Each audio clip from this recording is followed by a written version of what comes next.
If you clicked on this video, you're probably teaching yourself the piano. But let's face it, learning solo, it's like playing a musical game of Minesweeper. Fun, but you need to watch out for those bombs.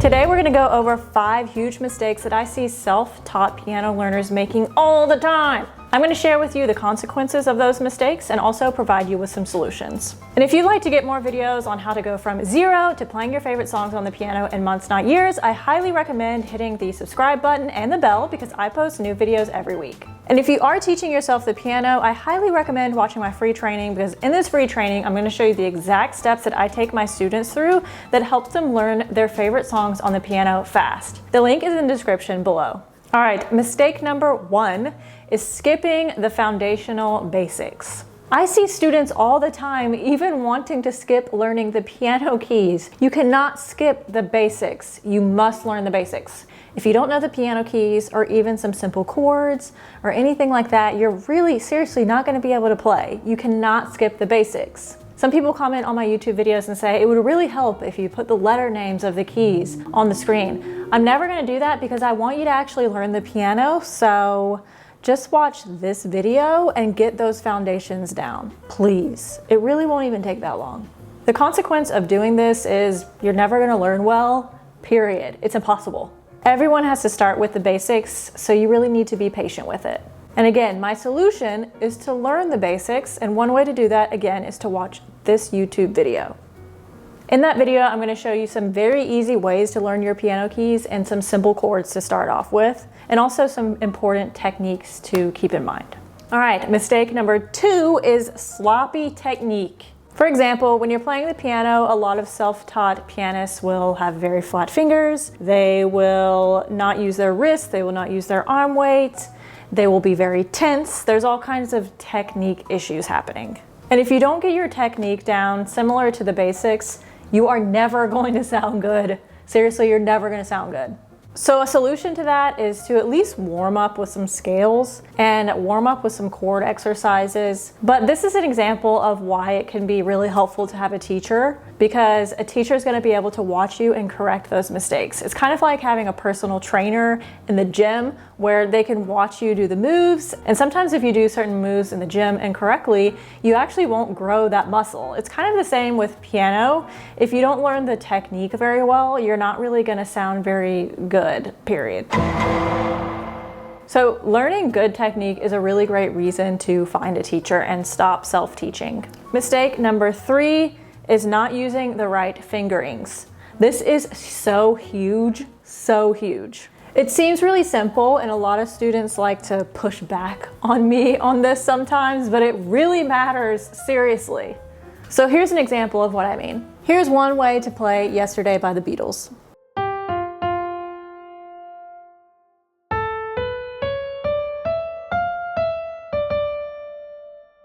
Or here's another way to do it.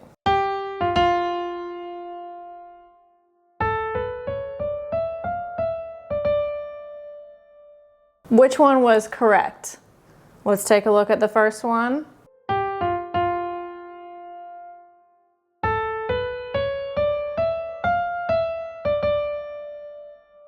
Now let's take a look at the second one.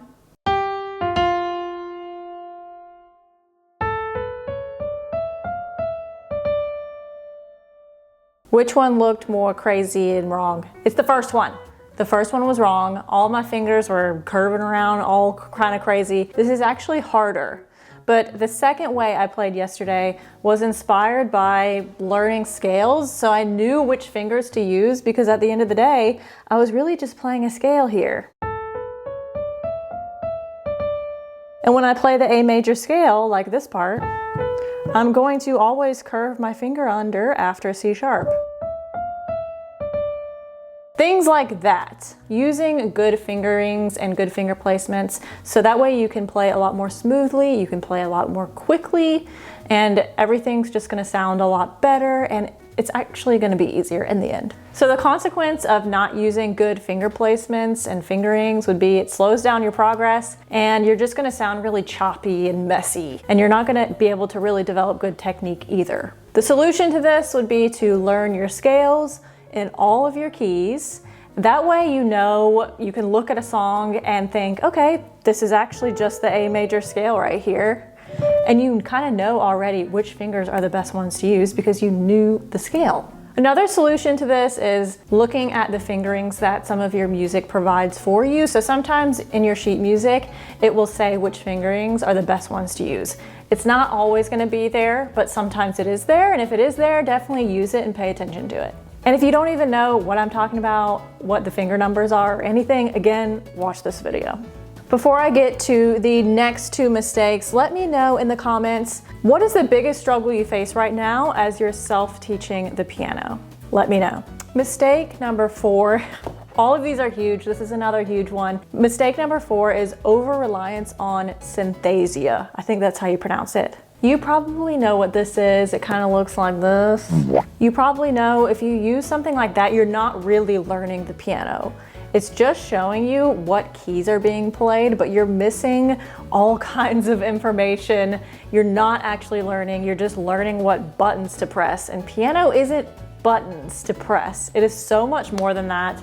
So please just don't even look at those videos. You're not learning the piano. And honestly, even if you learn from that and that's the only way you learned, you're probably not gonna sound very good. It's gonna sound really sloppy and messy because everything about piano is being ignored. Please don't use it. So the consequence with that is you're not gonna learn any theory, any technique, anything. But the solution here is to actually learn how to play the piano and stop using this. Mistake number 5 is just having no clear learning path at all. You just scroll around on YouTube and think of different songs. You spend 2 seconds learning a song, then you go to another song, you learn someone else's warm-ups, you learn this, you learn the circle of fifths, you learn all kinds of random stuff. Stop doing this. Pick a path and stick to it. You could pick all kinds of different paths. You could find a teacher, and that teacher will have their own method and might use method books. You could buy a course, anything. You could do all kinds of different things, but pick a path and stop scrolling around on YouTube and doing random stuff because that's just gonna lead to frustration. You really need to have a certain order and sequence of what you learn. That's a lot more productive. So the consequence is it's gonna take so long to make progress doing this. And the solution is pick somewhere to go, a teacher, a program, whatever. Pick a path and stick to that path and trust their process and follow their roadmap. And if you are looking for a certain roadmap to learn the piano, I highly recommend watching my free training because in that training, I show you the exact steps that I take my students through that helps them go from 0 to playing their favorite songs in months, not years. The link is in the description below. And before you go, be sure to hit the subscribe button and the bell because I post new videos every week, and I will see you next time.